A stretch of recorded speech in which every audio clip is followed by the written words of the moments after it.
I'm not sure if you're familiar with the book Super Training or not, but it's probably one of the like best books, that is just a comprehensive understanding of the most high level sports science research. Uh, you know, Verkhoshansky was the head of the Russian sports science, science department or whatever you want to call it for the Olympics in Russia and for the government. Mel Sith was the guy from South Africa, and this book is a huge, thick book like this big, and basically it has all this research on plyometrics and everything that you ever wanted to know about strength and conditioning for athletes. But this is an excerpt from this, which I put down here at the bottom. These types of research project, which I love how there's actually not an S in the book because these guys are South African and Russian. They didn't add the S. These types of research projects are not very numerous and have a number of deficiencies. Firstly, they are carried out with athletes of low qualification. Secondly, in many cases, there is a tendency to deliberately favor the method which is fashionable, such as eccentrics, cross-training, or circuit training.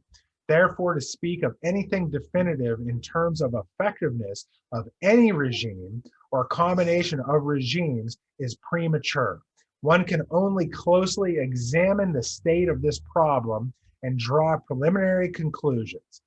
From more recent regimes of muscular work used for strength development, two of them should be considered: isokinetic and static dynamic, right? Which you guys can look up more on the static dynamic stuff as well, which is basically this idea of going from a static position to dynamic, like we were talking about with, starting strength and accelerating strength, right?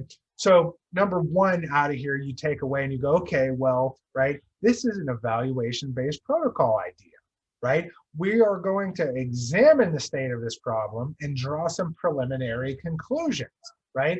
We're not going to jump to these huge absolute conclusions even after we've evaluated the situation, because we know the situation is going to change, which is one of the best parts about operating in the real world and not in the academic research world.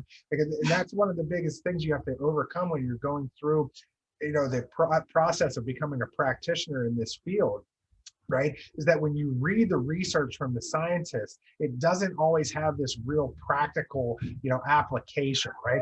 And the fields that we're in are applied sciences, right? They're not science. It's not gravity. We are using the understanding of gravity and taking it and applying it in the science that we use. And one of the reasons why I hit this home is because, with COVID and all this stuff, we're hearing so much negativity about the healthcare system, right? But the healthcare system is applied science. It's not science, right? We don't know for a fact every time that we do something that 100% of the time that it's going to work. There's nothing like that in medicine. There's nothing like that in healthcare. There's nothing like that in fitness or performance or anything, right? It's our ability as becoming these practitioners of choice to use our unique body of knowledge in any of these situations to determine what the best course is to move forward. And one of these other terms that we're seeing here all the time nowadays is this idea of imposter syndrome. And I think that it comes from this scientific research-based thinking where you have to get into this absolute idea instead of becoming this really good practitioner that shows up to every situation with this assessment evaluation-based skill set that you're going to be able to manage any situation that you come into with confidence because your evaluation skills are good. And then that allows you to basically over time, enhance the experiences that you're having. So the experience that you're getting only becomes better and better over time, instead of this kind of microwave reductionist type of thinking that we have now, where it's like, I just need to find the magic pill. I just need to find the silver bullet, right? If you just give me this one training system, it's going to fix everything. And unfortunately, that's the way that things are sold, and the way that people buy into a lot of these programs is that it's just going to fix everything for you. And it's just not the truth. You end up going from one program to the next, and hopefully over time, you finally realize that it's really about your ability to evaluate. And that was the reason why I put this slide up here, because these are the best guys in the world saying, hey, hold on a second, right?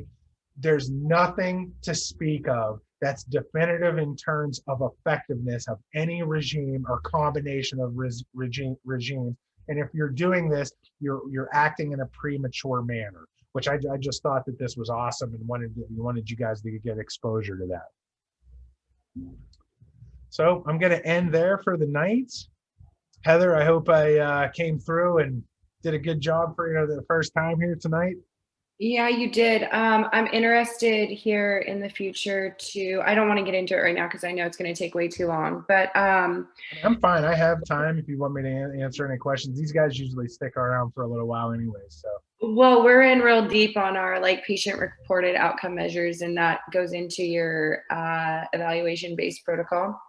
So I'm interested to see how how you do your process, because that's Long Beach State. Um, they emphasize that heavily on us, especially right now. So yeah, so yeah. I'm really interested to hear you what your theory on that is and how you attack that. Also, what your follow up procedure on that is. So like when you do your eval and then when you would do a follow up and so forth, because I'm sure PT is a little bit different than AT. Yeah. Again, And that's one